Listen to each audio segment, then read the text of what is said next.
Today, we're jumping into a pretty fascinating and frankly disturbing source. It's an anonymous Q&A with someone who claims to be an insider in the secret world of so-called gang-stalking.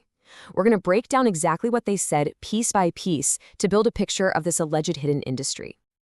This one sentence from the source, man, it really gets to the absolute core of the whole practice. This isn't about brute force. It's described as a psychological art form. The goal is to be so subtle that any normal person looking on sees nothing, but the target starts to question their own grip on reality. So what's the big secret? What did this person actually share with the world? Working only with what they wrote, we're going to put together a picture of this whole operation: who hires them, who works for them, the methods they use, and what their ultimate chilling goal really is. So let's get into it. Okay, first things first, what exactly is this industry? Well, according to the source, they don't call it gang stalking. Nope, they've got a different name for it. The term they use is domestic espionage. It's set up as a private business, kind of like a private investigator, so it stays in a legal gray area. But here's the huge difference. They have access to advanced tech that isn't available to the public. And the source really emphasizes that it's kept at arm's length from any government agencies. Why? It's all about plausible deniability for their very powerful clients. So who's footing the bill? Well, the source says that technically anyone with a few $1,000,000 to burn could hire them. But realistically, the client list is almost all wealthy, powerful people with connections to the government, either past or present. They did mention some bizarre exceptions, though, like a story about a rich guy in India who hired them just for the sick thrill of watching a random person's life get systematically destroyed. Okay, so we know who allegedly does the hiring. But what about the people on the ground? You know, the ones actually carrying all this out. What kind of life do they lead? Well, the picture the source paints is full of contradictions. They're described as just regular working men, total nobodies. Some are even ex-cons. They get recruited through friends and family, and they try to keep up the appearance of a normal life. But it's a complete double life, with crazy 24/7 on-call hours that leads to this intense isolation from the real world. And this quote, this just says it all. This dark joke they apparently share just shows you the insane pressure cooker of secrecy they live in. I mean, think about it.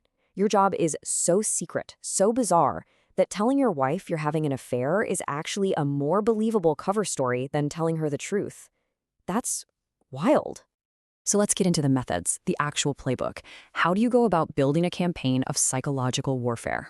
Well, according to the source, it all starts with one simple rule. They call it the gold finger rule. Yeah, like from the James Bond movie. This is the guiding principle for everything they do. The idea is simple. See something once, it's nothing. See it twice, it's just a coincidence. But the third time, that's when the target's brain is supposed to flip a switch and go, wait a minute, this is deliberate. And that's the moment their sense of a normal, random world begins to shatter. The whole operation apparently ramps up in stages. It begins with just simple, mundane surveillance, learning the target's habits, their schedule. Then they start layering in the coincidences, using that Goldfinger rule. From there, they escalate to high-tech remote surveillance using things like laser microphones. And finally, they bring out what the source calls the esoteric tech. This is the really advanced stuff, supplied directly by the client for maximum psychological damage. And the toolkit they claim to have is quite a mix. It goes from the everyday, like drones and minivans used in subtle ways, to the deeply strange. What's really telling, though, is that the most esoteric tools, we're talking directed energy weapons, tech to disrupt dreams, the source says that stuff comes directly from the client. The firm itself handles the cyber warfare side of things, using so-called Fed tools and even sophisticated analysis of how a person types.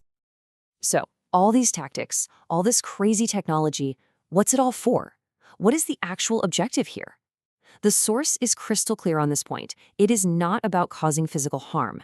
It's about something else entirely. And this is the absolute key. You might prepare for a physical fight, but who prepares for a slow burn campaign designed to make them question their own sanity? The ultimate weapon here isn't physical, it's psychological. The entire goal is to neutralize someone by utterly destroying their credibility. So what's the number one reason for doing this? Overwhelmingly, the source claims it's to discredit information. If you can make the person who holds the information look absolutely insane, then the information itself becomes worthless. Other motives, like just intimidating someone or breaking up a family, that's all secondary. And this is what a win looks like in their world. Not violence, not death, it's the complete social and psychological neutralization of the target. Success is when a person is so thoroughly discredited that no one will ever listen to them again, whether they're in a psychiatric ward or just known around town as that crazy person. Mission accomplished. But here's the thing. This kind of work, as it's described, doesn't just destroy the target. The source goes into detail about the profound psychological damage it does to everyone involved, including the operatives themselves. The parallels here are pretty striking and pretty bleak. The process is described as being corrosive for everybody. While the target is having a complete psychological breakdown, the operative is experiencing a total erosion of their own empathy. It's painted as this mutually destructive process. You're dismantling one person's mind, but you're sacrificing your own humanity to do it. And how do they justify this to themselves? Well, this is how. It's not just the job. They say it's about watching how people react under that much pressure. Seeing a target become cruel, or, as the source claims, even offer up their own loved ones to make the pain stop, that's what allows the operatives to switch off their empathy and keep going. So naturally you have to wonder, how could you possibly fight back against this?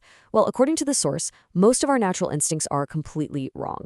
If you isolate yourself, you just make their job easier. If you lash out with violence, that's a gift to them. They can immediately use it to paint you as unstable. Even just being stoic and not reacting, while it might frustrate them, doesn't actually stop the operation. So if violence and isolation are the wrong moves, what is the core vulnerability? What is this whole twisted system built to exploit? Well, the source has a final, and honestly, a deeply chilling answer for that. And there it is. The final claim is that the greatest weapon isn't the technology, it's human nature itself. The source alleges that a target's very first instinct, to talk about what's happening, to seek sympathy, to get validation, is the foot in the door they need. That natural human desire to be heard is twisted and used against them until they look obsessed and paranoid to everyone. And that, in the end, is how they achieve their goal of making someone look completely insane. A truly provocative thought to end on.